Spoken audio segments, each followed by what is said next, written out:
예, 우리 옆에 있는 사람들과 인사하겠습니다. 오늘 찬양의 마지막 가사가 기억하겠습니다, 감사합니다 였습니다. 그렇게 한번 인사할까요? 기억하겠습니다, 감사합니다.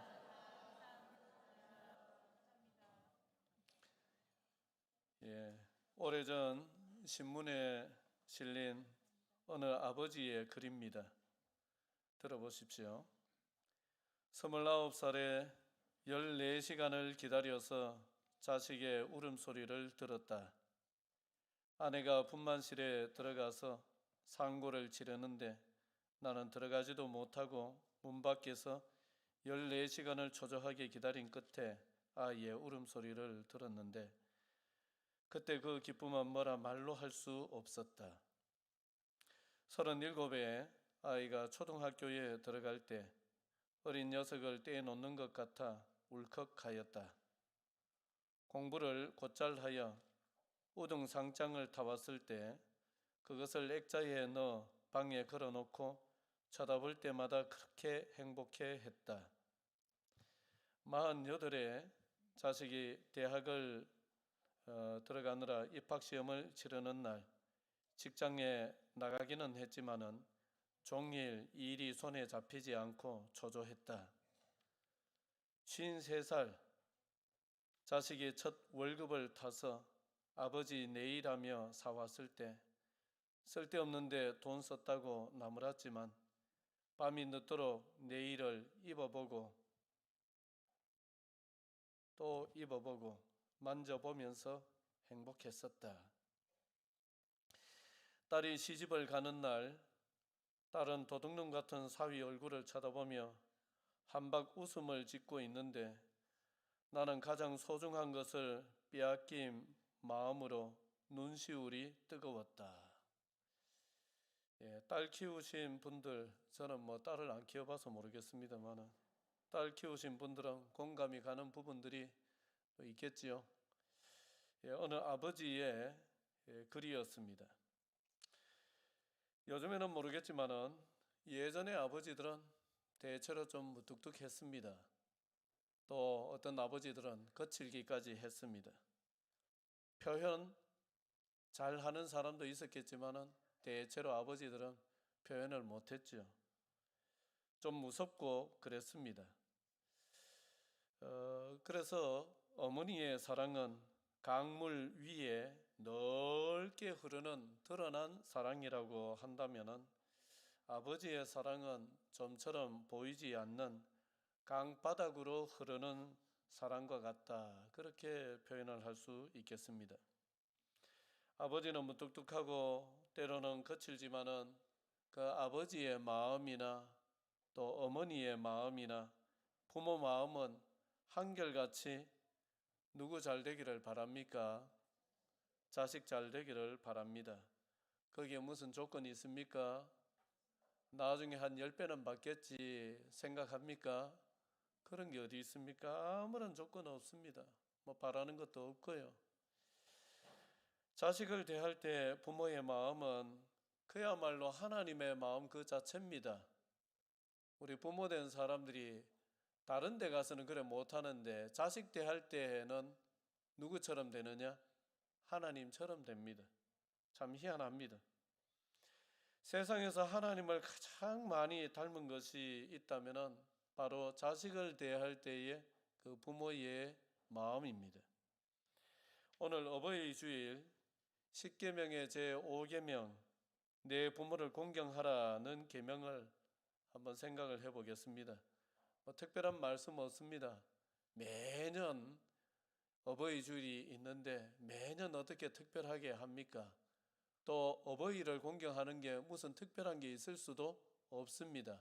우리가 다 아는 얘기지만은 또 평소에 잊고 지냈던 거 한번 생각해보는 시간이 되었으면 좋겠습니다. 오늘 본문은 딱 한 절 말씀이에요. 같이 한번 읽겠습니다. 시작. 너는 내 하나님 여호와께서 명령한 대로 내 부모를 공경하라. 그리하면 내 하나님 여호와가 내게 준 땅에서 내 생명이 길고 복을 누리리라. 아멘. 내 부모를 공경하라고 하셨습니다. 그것이 권유가 아니라 여호와의 뭐라고 합니까? 명령이라고 그래요. 이게 여호와 하나님의 명령입니다. 부모 공경의 첫 시작은 부모의 마음을 헤아리는 데 있습니다. 부모님의 마음을 헤아리는데 부모 공경의 첫 시작이 있습니다. 달리 얘기하면은 부모님 마음 좀 편하게 해드려라, 그겁니다. 자, 잠언 23장 25절도 한번 읽겠습니다. 자, 띄워주세요. 잠언, 안 됐나요? 자, 제가 읽겠습니다. 내 부모를 즐겁게 하며 너를 낳은 어미를 기쁘게 하라. 내 부모를 즐겁게 하며 그 마음을 즐겁게 해드려라. 네 낳은 어미를 기쁘게 해라. 그 마음을 기쁘게 해드려라. 반대로 하면은 염려, 근심하게 하지 말아라. 그런 말씀이죠. 며칠 전에 인터넷에 제가 활동하는 그 인터넷에 누가 자기 글을 올렸습니다. 고등학교 때 힘든 일이 계속되어서 아파트에서 뛰어내리기 위해 13층 난간까지 올라탄 적이 있습니다. 하지만 그걸 알아챈 어머니가 우시면서 지갑에서 내가 어린이날에 유치원에서 만들어준 무슨 소원이든 하나 들어주는 티켓, 아시겠죠?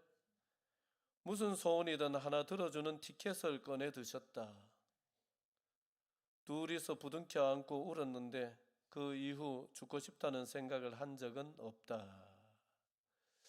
우리나라의 통계를 보니까 놀랍게도 15살 이후부터 15살부터 20살까지고 10대, 20대, 30대, 그리고 작년에는 드디어 40대까지 사망 원인 1위가 자살입니다.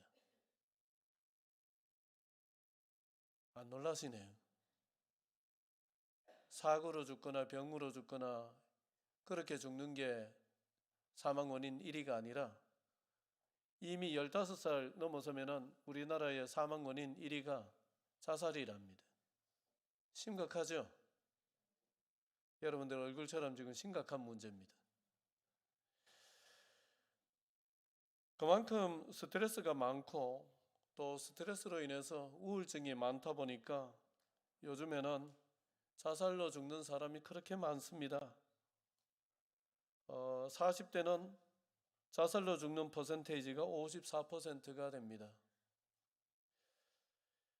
그러다 보니까 아마 이 글을 올린 사람도 스트레스가 많았는지 학교에서 무슨 왕따를 당하는지 괴로움이 많았는지 그 고등학생 나이에 죽으려고 했었다는 거예요.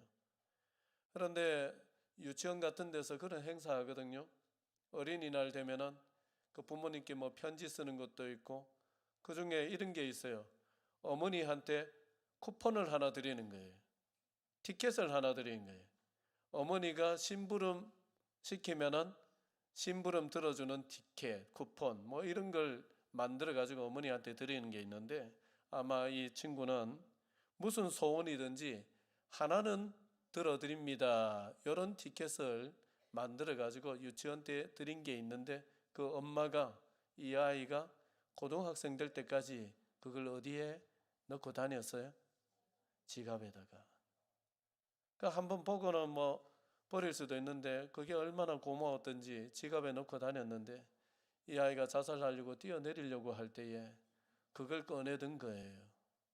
그래 차마 이 학생이 뛰어내리질 못하고 그래 내려와 가지고는 어머니하고 부둥켜 안고 울었다는 것인데 그 이후부터는 한 번도 죽고 싶다는 생각을 한 적이 없다 이렇게 고백하는 것을 보면은 아마 이를 악물고 살았던 것 같습니다. 여러분 부모님 걱정할 것 생각하는 사람이면은 어디 가서 못된 짓 할 수가 있어요? 없어요? 없습니다. 부모님 걱정할 거 생각하는 사람은 어디 가서 못된 짓 못합니다. 함부로 자기를 망치는 일도 못합니다. 그래서 공경의 시작은 부모님 마음을 헤아리는 것인데 걱정을 끼치지 않는 것입니다. 어려서는 여기 어린 친구들 있는데 지금 제 얘기는 귀천으로도 안 들립니다.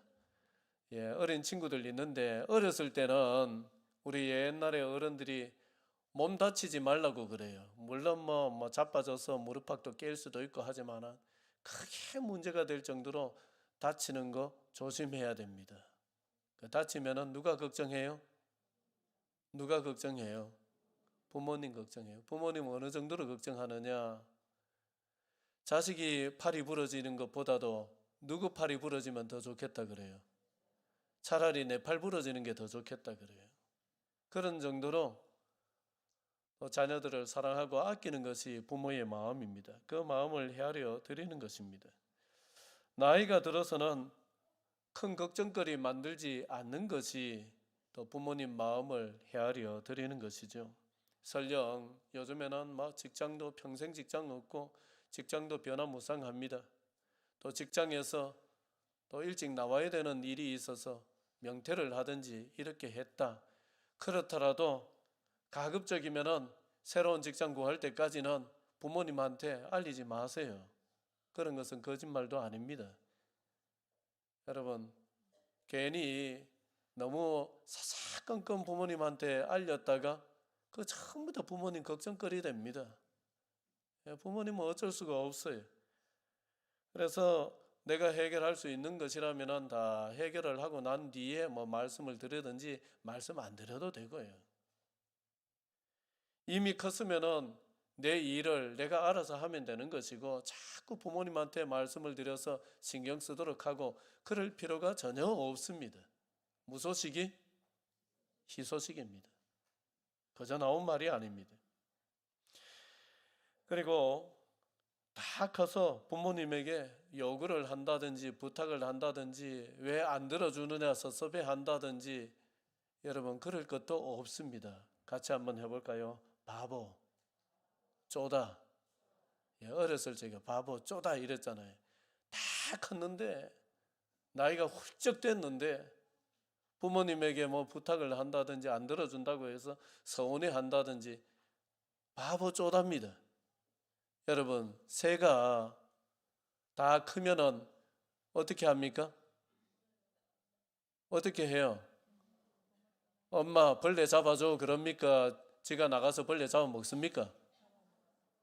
그게 모든 자연의 이치입니다. 인간도 마찬가지입니다. 어렸을 적에는 부모가 누구를 걱정해주고 자식을 걱정해주고 나이가 들어서는 누가 부모를 걱정해줍니까?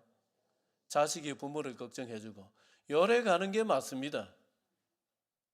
자식이 나이가 들었는데 여전히 부모가 걱정을 해줘야 되는 게 이게 순리대로 못 가고 있는 거예요. 그게 굉장히 괴롭습니다. 그게 본인도 괴롭고 부모님도 괴롭고 그 반대로 가야 되는 거예요.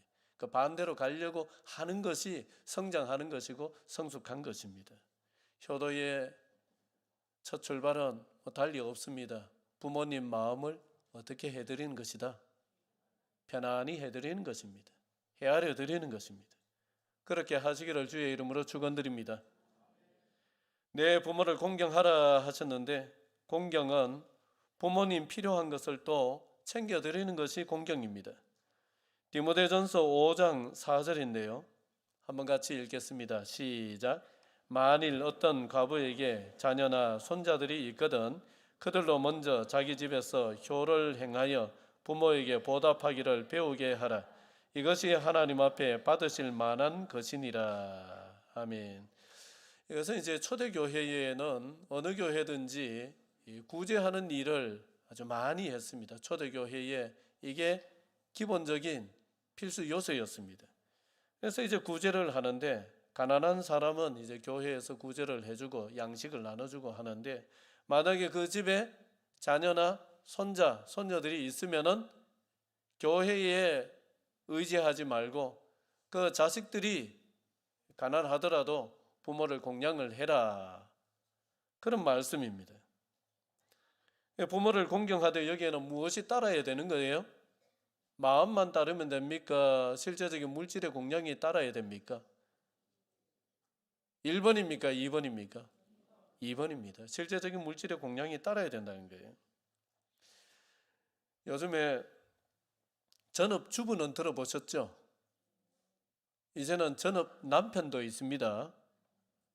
그런데 최근에 또 새로운 말이 생겼습니다. 전업 자녀가 있습니다. 저도 최근에 들었어요. 전업 자녀가 있습니다.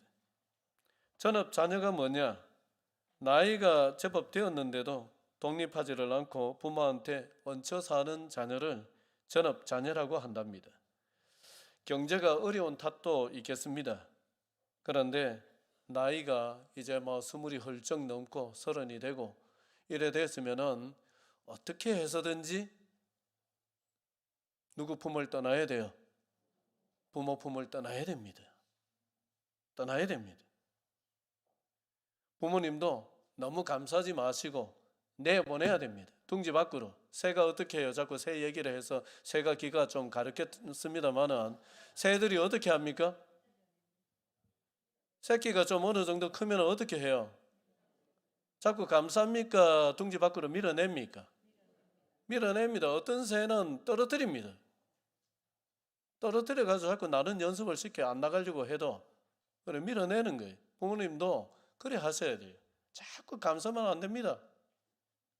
위하는 게 아니라 오히려 망치는 일이 될 수도 있습니다. 자녀들도 자꾸 나가려고 애를 써야 됩니다. 비행 청소년만 나가려고 애쓰는 게 아니라 이제 나이가 어느 정도 됐으면 나가려고 애를 써야 됩니다. 독립하려고 애를 써야 됩니다. 나이가 들어서 부모님 돈 쓰는 것을 죽기보다 싫어해야 되고 자존심 상해해야 됩니다. 여기에 아직 나이가 여기에 해당되는 사람들 20대, 30대 초반까지 결혼을 안 하고 있는 분들이 있으면은 조금 듣기가 거북해도 마음에 새기십시오. 부모님 돈 받아서 사는 것을 자존심 상해해야 됩니다. 기분 나빠해야 됩니다. 불편해해야 됩니다. 어려워하시기를 바랍니다. 아멘이 없네요. 그 연령대가 없습니까?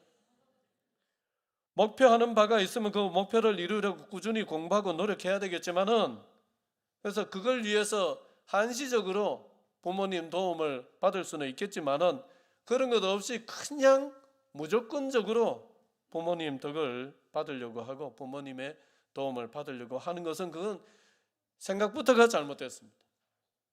마음 자세부터가 잘못됐습니다. 그래 하면은 안 됩니다. 홀로 서기를 해야 됩니다. 자꾸 마음이 그렇게 약해져 있으면은 혼자 못 섭니다. 어떻게 해서든지 나가려고 애를 써야 되고 너무 깨끗하고 너무 품이 있는 일만 하려고 하지 마십시오. 너무 품이 있고 너무 깨끗한데 돈 많이 주는 거 별로 없습니다.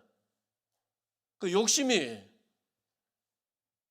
손에 흙도 묻혀야 되고 때도 묻혀야 되고 옷에도 때도 묻혀야 되고 힘든 말도 들어야 되고 힘든 상황도 겪어봐야 되고 그래야 살아내는 것이지 처음부터 막 깨끗하고 처음부터 좀 많이 벌고 그런 거 너무 바라면은 인생 너무 힘들어집니다. 세상에 그렇게 쉽게 살 수 있는 길은 거의 없다시피 합니다. 그러니까 일단은 뛰어들어서 뭐든지 하면서 헤매다 보면은 세상도 배우게 되는 것이고 틈새 시장도 들어가 보면은 없습니까? 있습니까?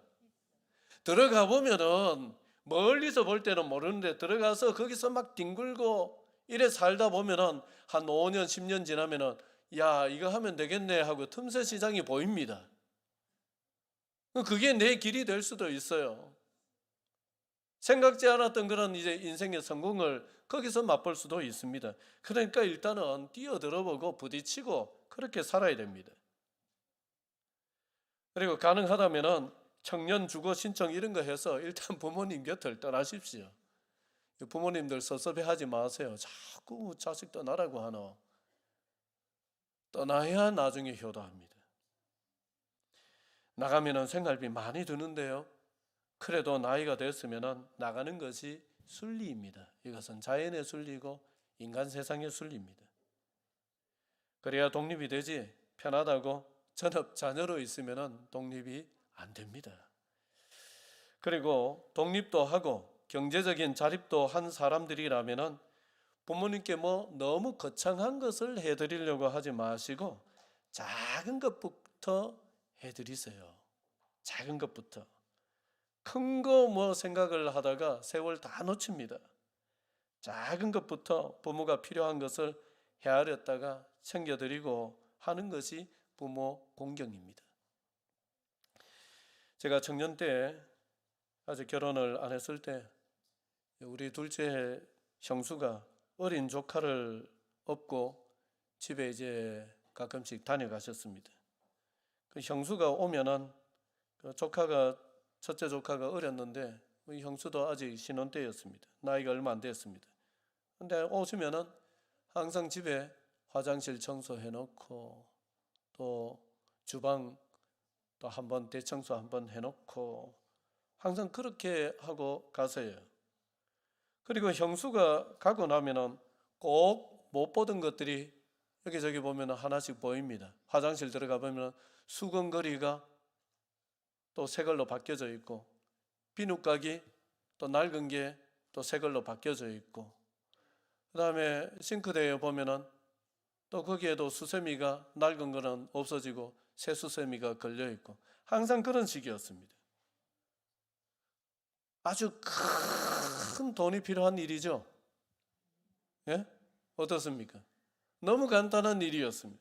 그런데 이게 간단한 일이 아닙니다. 뭐가 없으면 안 되는 겁니까? 마음이 없으면 안 되는 거예요.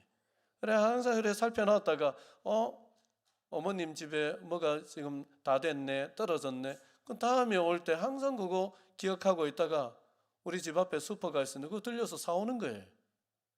그런데 작은 것이지만은 작은 것 하나하나가 쌓이고 쌓이니까 저는 세상에서 우리 형수님 같이 그 천사 같은 분 없는 줄 알았어요. 너무 좋은 거고 너무 감동이 되는 거고, 참 인생에 나이를 떠나서 인생의 스승이 있다면 저런 사람이 아니겠는가, 그런 생각이 들더라고요. 여러분, 너무 거창하게 공경하려고 하지 마시고 작은 것부터 공경하실 수 있기를 바랍니다. 전화 한 통이라도 하시고 시간 내서 한 번 더 찾아보시고 그렇게 하십시오. 그런데 따르릉 전화 드려가지고 어머니 아버지 언제 갈게요 이러면은 오라고 그래요, 오지 마라 그래요? 예? 여기 계신 분들은 오늘 아침에 다 꿀 드시고 오셨습니까? 여러분, 그래 전화 오면은 대체로 부모님들은 오라고 그럽니까? 바쁜데 뭐 때문에 오노? 됐다 막 그냥 있어라 오라고 해요, 오지 마라 그래요? 오지 마라 한다고 안 가면은 큰일 납니다. 예, 세계 3대 거짓말 중에 하나가 안 와도 된다 합니다. 안 와도 된다 했는데 찾아뵈면은 막 집에 들어오지도 못하게 하고 막 쫓아내지요. 예? 오지 마라 했는데 왜 왔노? 하면서 못 오게 합니까? 입이 귀에 걸립니까? 입이 귀에 걸립니다. 오지 마라 해도 자식도 바쁜데 여기까지 오는 거 아이고 힘들지 않겠나 이래서 오지 말라 했지만 오면은 좋은 거예요. 그게 부모님이. 그래서 한 번 더 연락하시고 한 번 더 찾아뵙고 하시기를 주의 이름으로 축원드립니다. 성경은 부모를 공경하는 자에게 복을 약속을 합니다. 오늘 본문 말씀인데 다시 한번 읽겠습니다. 시작. 너는 내 하나님 여호와께서 명령한 대로 내 부모를 공경하라. 그리하면 내 하나님 여호와가 내게 준 땅에서 내 생명이 길고 복을 누리리라. 10계명에 10가지 계명이 있지만은 이렇게 해라 다 명령으로 끝납니다. 그런데 뒤에 그리하면 하나님이 이렇게 해 주신다 약속이 들어있는 계명, 부모 공경 계명, 그 유일합니다. 여기 그래 약속하고 있어요. 그리하면 네 하나님 여호와가 네게 준 땅에서 네 생명이 길고 복을 누리리라. 부모를 공경하면은 하나님께서 복을 누리게 해 주신다. 이래 약속을 해 두셨습니다. 경주시의 현곡면에 가면은 문효사라는 사당이 있는데 거기는 이제 손순이라는 사람을 기리는 사당입니다. 손순이라는 사람은 통일신라 흥덕왕 때 그 경주에 살았던 사람이에요. 그 아버지가 돌아가시고 이제 어머니를 모시고 아내와 또 자식과 함께 살아가는데 가난해서 품팔이를 하면서 거기서 얻은 곡식으로 이제 노모를 모시고 이래 살아갑니다. 그런데 어린 자식이 하나 있는데 어머니 밥상에 항상 같이 앉아가지고 그 할머니가 또 그 손자니까 주잖아요. 그래 안 그래도 양식이 부족한데 어머니 못 드시고 자식이 자꾸 어머니 그 밥을 뺏어 먹듯이 이래 먹고 이러니까 이 사람이 요즘 같으면 어림도 없는 얘기입니다. 이 옛날 얘기입니다. 옛날 얘기. 이게 찾아보니까 835년도 얘기입니다. 지금으로부터 1200년 전 얘기예요. 까마득한 옛날 얘기입니다. 그때 얘기인 줄 아시고 들으시기 바랍니다. 그래 이제 손순이 아내에게 고민을 얘기를 합니다. 여보, 우리 애가 자꾸 어머니 양식을 뺏어 먹으니 어머니 밥을 뺏어 먹으니까 어머니가 날이 갈수록 파리해지시고 저러다가 큰일 나겠어. 자식은 다시 낳을 수 있지만은 부모는 어떻게 다시 낳을 수가 있겠어. 알아들으시겠죠? 그러면서 이 아이를 갖다 버립시다. 그러는 거예요. 그래 아내도 좀 정신이 나간 사람인지 어떤지 모르겠지만 거기에 동의를 합니다. 그래가지고 이제 나를 잡아가지고 아이를 데리고 깊은 산으로 들어갔습니다. 그리고 거기에 땅을 팝니다. 아이를 묻으려고. 그 땅을 파는데 땅속에 뭐가 파는데 만치는 거예요. 캐보니까 돌로 된 큰 종이 나왔습니다. 돌종. 돌종이 하나 나와요. 그래서 띵 해보니까 소리가 은은한 게 울림이 좋아요. 그래 그 아내가 동의는 했지만 이제 본심이 나오는 건지 여보 아이를 묻으려고 했는데 이런 귀한 물건이 나오는 거 보니까 저 아이가 복이 있는 아이인가 싶습니다. 아이를 묻지 맙시다. 그래 그런가 봐. 그리고는 아이도 데리고 오고 그 캐낸 돌 정도 하나 가지고 와서 그 집에다가 이렇게 대를 만들어 가지고 매 달아 놓고 띵 쳤더니만은 이 울림이 에멜레종처럼 웅웅 하는 것이 얼마나 은은하게 울려 퍼지는지 그 소리가 어디까지 갔느냐 궁궐까지 가서 흥덕왕의 귀에까지 들려가지고 흥덕왕이 도대체 이게 무슨 소리냐 알아봐라 해서 이제 여차 이런 효자가 있었는데 이렇게 하려고 하다가 이 종이 나와서 그 종을 쳤다고 합니다. 세상에 그런 효자가 다 있느냐 이래가지고는 그 효자를 불러서 그 효성을 치하하면서 상을 내리는데 집 한 채를 내리고 뭐 집은 뭐 별거 아니잖아요. 집 한 채를 내리고 매년 쌀 50석씩 줘서 그 집이 먹고 살 수 있도록 하여라. 이게 삼국유사 흥덕왕 편에 흥덕왕 10년 835년에 일어났던 일로 기록이 되어 있습니다. 설화인지 각색된 어떤 이야기인지 실제인지 정확히 알 수는 없지만은 요즘 가치관으로 어림없는 일이지만은 주는 교훈은 분명합니다. 효성이 지극하면은 하늘도 감동하고 효성이 지극하면은 그 인생에 반드시 돌려받는다는 교훈입니다. 목회를 하면서 많은 경우를 보고 많은 사람을 만나고 봅니다마는 깨닫는 것 중에 하나는 어려운 사람을 돕고 선을 많이 베푸는 사람, 그리고 부모를 또 끔찍히 잘 섬기는 사람, 그 보상을 받는 것을 적지 않게 받습니다. 그 희한하게 이제 수십 년을 이래 지켜보다 보니까 꼭 이게 법칙화 같아요. 그래서 지금에서는 이 하나님의 말씀이 정말 맞구나. 목사가 이런 얘기해서 좀 죄송하지만은 하나님의 말씀이 틀림없구나. 이게 하나님의 약속이 틀림없구나. 이런 것을 깨닫게 됩니다. 여러분, 부모를 공경하시기를 바랍니다. 그게 조금 이기적으로 생각하면은 인생의 최고 투자입니다. 최고 투자입니다. 명심보감에 있는 그 글귀 하나를 읽어드리고 말씀을 마치겠습니다. 어린 자식 더러운 똥오줌은 하나도 거리낌 없는데 늙으신 부모님 침 떨어지면 그대는 도리어 싫어하네. 그대의 몸뚱아리 어디에서 나왔는가? 아버님의 정기와 어머님의 피라네. 그대여 늙어가는 부모님을 공경하오. 젊으실 때 그대 위해 살과 뼈가 다르셨소. 이게 부모님입니다. 거창한 공경이 아니라 곁에 계실 때에 더 잘 돌아보시고, 거창한 공경이 아니라 작은 것을 헤아려 드리면서 또 하나님께서 그것을 기뻐하시는 대로 여러분들의 삶에도 은혜와 복으로 채우시기를 주의 이름으로 축원드립니다. 기도드리겠습니다.